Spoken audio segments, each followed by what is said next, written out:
ఇటీవల వైఎస్ జగన్ తిరుమలకి వచ్చినప్పుడు తన అభిమాన నేతని కండువాతో సత్కరించబోయిన కార్యకర్తనికి అతను ఊహించని జ్ఞాపకం ఒకటి చోటు చేసుకుంది. జగన్ పాదయాత్ర ఘన విజయం సాధించాలని కోరుకుంటున్న ఆయన అభిమాని ఇమాం మరియు ఇతర వైసీపీ అభిమానులతో మా తిరుపతి ప్రతినిధి Giri face to face. YS Jagan చేపట్టినటువంటి ప్రజా సంకల్ప యాత్రకు సంబంధించి ఎన్నో వందల వేల మంది అభిమానులకి తమ ఇష్టమైనటువంటి నాయకుడు వచ్చినప్పుడు పలు రకాల అనుభవాలు కలుగుతూ ఉండొచ్చు. అయితే పాదయాత్రకి ముందు ఒక కార్యకర్తకి జగన్తో జరిగినటువంటి ఒక అనుభవం షేర్ చేసుకోవడానికి మనతో ఇక్కడ తిరుపతికి చెందిన వైఎస్ఆర్సీపీ యువ నాయకుడు ఇక్కడ ఇమాం మనతో ఆయనతో మాట్లాడే ప్రయత్నం చేద్దాం. ముఖ్యంగా మీ నేత పాదయాత్ర ప్రారంభించినప్పుడు చాలా మందికి చాలా అనుభవాలు దొరుకుతుంటాయి. అయితే తిరుమలకు వచ్చినప్పుడు మీకు జగన్కి జరిగినటువంటి ఇంటరాక్షన్ ఎలా జరిగింది, ఆ విషయాలు ఎలా షేర్ చేస్తారు?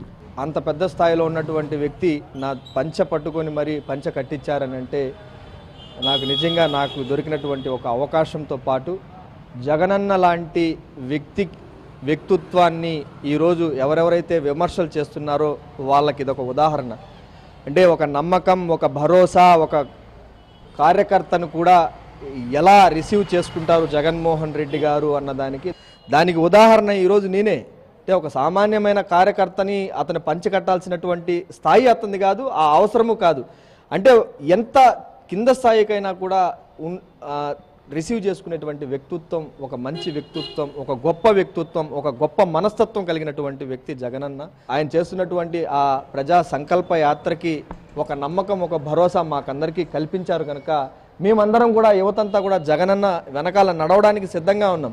ఎందుకంటే ఈ రాష్ట్రంలో ఉన్నటువంటి పరిస్థితి, ఈ రాష్ట్రంలో ఉన్నటువంటి దుస్థితి చూస్తే జగనన్న మాత్రమే యువతకి భరోసా ఇవ్వగలడు, జగన్మోహన్ రెడ్డి మాత్రమే మా కోసం పోరాడగలరు, జగన్మోహన్ రెడ్డి గారి కోసం మేము ఏమైనా చేయడానికి సిద్ధంగా ఉన్నాం.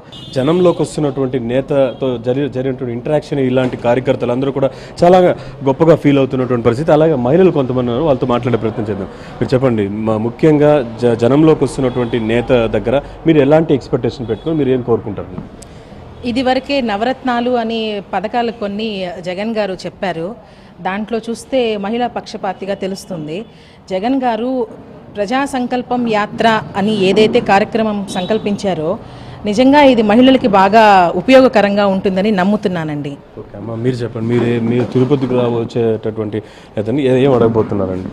జగన్ అన్న నవరత్నాల పథకం వల్ల ఇంకా ప్రజలకంతా మంచి భవిష్యత్తు వస్తుంది అనేసి ఆయన అడుగులో మేము కూడా ఒక అడుగు వేసి ప్రజాసేవ చేసి మాకు కూడా మంచి భవిష్యత్తు వస్తుందన్న కోరికలో ఆయన తెచ్చే నవరత్న పథకం వల్ల ప్రజలంతా బాగుపడతారని ఒక నమ్మకం వల్ల దేవుడు ఆయన చల్లగా చూడాలని ఆ గంగమ్మ తల్లిని కోరుకుంటాం.